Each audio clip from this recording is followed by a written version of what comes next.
Hello everyone, मैं मिथुन सिंह स्वागत करता हूं आप सभी का। आशा करता हूं आप सभी बहुत अच्छे होंगे। बात करेंगे Tilka Manjhi Bhagalpur BEd first year के प्रीवियस ईयर क्वेश्चन पेपर के बारे में। पेपर आपका होगा जेंडर स्कूल एंड सोसाइटी और ये C6 कॉमन पेपर का ये आखिरी पेपर है। 2025 में आपकी परीक्षा हुई थी। सेशन की बात करूं तो 24-26 सेशन का ये क्वेश्चन पेपर आपके साथ में साझा कर रहा हूं।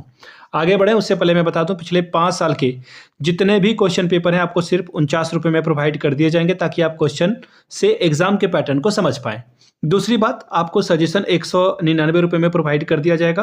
अब ये सजेशन क्या होता है सर? सजेशन यानी कि वेरी वेरी इंपॉर्टेंट क्वेश्चन, ऐसे सवाल जो बार बार एग्जाम में पूछे जाते हैं आपको प्रोवाइड कर दिया जाएगा। और सबसे बड़ी बात यह है कि इसमें जो है आपको PYQ free of cost available करा दिया जाएगा आंसर के साथ, आइदर हिंदी और इंग्लिश, जिस मीडियम में चाहते हैं उस मीडियम में आपको मिल जाएगा। इतनी बात आपको समझ में आ गई तो मैं बता दूं, सजेशन तैयार करने के लिए देखिए हम लोग 4 अलग अलग जो है क्राइटेरिया को फॉलो करते हैं। पहली बात, हम लोग 10 साल के प्रीवियस ईयर क्वेश्चन पेपर को ध्यान में रखते हैं कि 10 साल में किस तरह के सवाल आए हुए थे। दूसरी बात, आपका तिलका मांझी का सिलेबस क्या है बीएड फर्स्ट ईयर का, उसको ध्यान में रखते हैं। तीसरी बात, अभी लेटेस्ट एग्जाम पैटर्न क्या है, अभी क्या पूछा जा रहा है हाल के 2-3 सालों में, उसको ध्यान में रखते हैं। और चौथी बात, मेरे खुद का एक्सपीरियंस, मैंने बीएड एमएड कर रखा है, नेट एजुकेशन की मैं तैयारी कर रहा हूं और 2-3 सालों से मैं अलग अलग जो है यूनिवर्सिटी में सजेशन दे रहा हूं, जिस वजह से काफ़ी अच्छी सफलता मुझे मिली है। चाहे बात करूं मैं पटना यूनिवर्सिटी की, पाटलिपुत्र, पूर्णिया हो, रांची यूनिवर्सिटी हो, इसके अलावा सिद्धू कानू हो, इन जगहों पे मैंने सजेशन दिया और काफ़ी अच्छा ये रिजल्ट मुझे मिला है। अगर आप इस सफलता में भागीदार बनना चाहते हैं तो यहाँ से मेरी ईमेल आईडी आप देख लें, yourmithunsingh@gmail.com पे आप मुझे मेल कर सकते हैं। इंस्टा पे अगर आप हो, डू फॉलो मी @imithunsingh। बाकी आप मुझे व्हाट्सअप कर सकते हैं 7979054474 पे। तो चलिए देखते हैं तिलका मांझी के बीएड फर्स्ट ईयर के पेपर नंबर 6 को। यहाँ से आप देख पाएंगे 2025 का क्वेश्चन पेपर, सेशन था 24-26 का, 2 घंटे का वक्त, 40 नंबर आप मैक्सिमम यहाँ से ला सकते थे। 18 नंबर अगर आप लाते हो तो इस एग्जाम को आप क्वालिफाई कर जाओगे।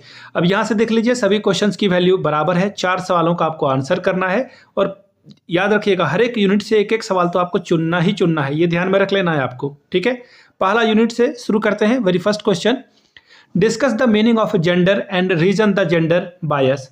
लिंग का अर्थ स्पष्ट करिए, लिंगीय विभेद के कारणों की विवेचना करें। याद रखिएगा, जेंडर जो है वो क्या है? सामाजिक ताना बाना है, लेकिन सेक्स क्या है? एक नेचुरल फेनोमेना है। इसको ध्यान में रखिएगा, इस तरह से आप इसको जो है ठीक ढंग से इस चैप्टर को कर पाएंगे। दूसरा सवाल है, highlight the principle of gender related to socialization. लिंग संबंधी समाजीकरण के सिद्धांत पर प्रकाश डालिए। जैसे कि कोई लड़का जो है ज़्यादा ताकतवर है तो उसे जो फिजिकल एक्टिविटी ज़्यादा हो, कबड्डी खेलना हो या कुछ कामों के लिए लड़के को कहा जाता है कि कुर्सी बाहर से लेकर आ जाओ, टीचर ऐसा कह देते हैं। लड़कियों को गाना गाने का काम है तो लड़कियां ही करेगी, तो ये जेंडर बायसनेस आपके सामने दिखेगा समाज में। बात करेंगे यूनिट 2 की, और एक और सबसे बड़ा बायसनेस क्या दिखेगा? बारात में जो है बड़ी लड़कियां नहीं जाती है, लड़के जाते हैं, तो ये सब बायसनेस आपको दिखेगा।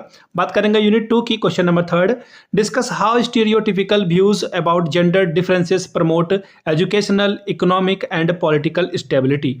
लैंगिक विभिन्नता की रूढ़िवादी सोच शैक्षिक, आर्थिक, राजनीतिक स्थिरता को बढ़ावा देती है, इस बात पर चर्चा करें। चौथा सवाल, describe the role of society and media in socialization. समाजीकरण में समाज और मीडिया की भूमिका का वर्णन करें।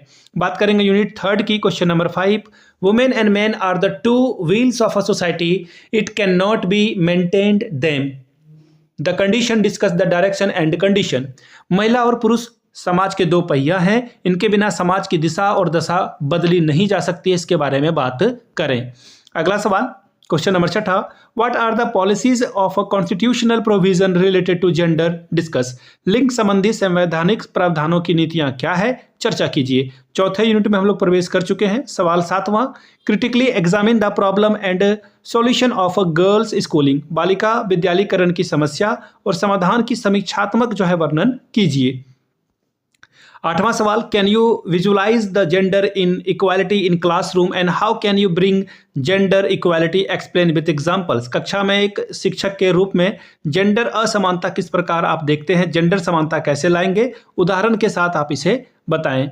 तो ये रहा जेंडर स्कूल एंड सोसाइटी का C6 का पेपर। मैं आपको फिर से बता दूं, पिछले 5 वर्षों के जितने भी क्वेश्चन पेपर हैं आपको 49 में तिलका मांझी के अवेलेबल करा दिए जाएंगे और 199 रुपये में आपको सजेशन प्रोवाइड कर दिया जाएगा ताकि आपका एग्जाम बेहतर ढंग से जा सके। यहाँ से मेरी ईमेल आईडी आप देख लें, yourmithunsingh@gmail.com पे आप मुझे मेल कर सकते हैं। इंस्टा पे अगर आप हो डू फॉलो मी @imithunsingh। बाकी आप मुझे व्हाट्सअप कर सकते हैं 7979054474 पे। वीडियो को यहाँ तक देखने के लिए आप सभी का बहुत बहुत शुक्रिया। Have a good day.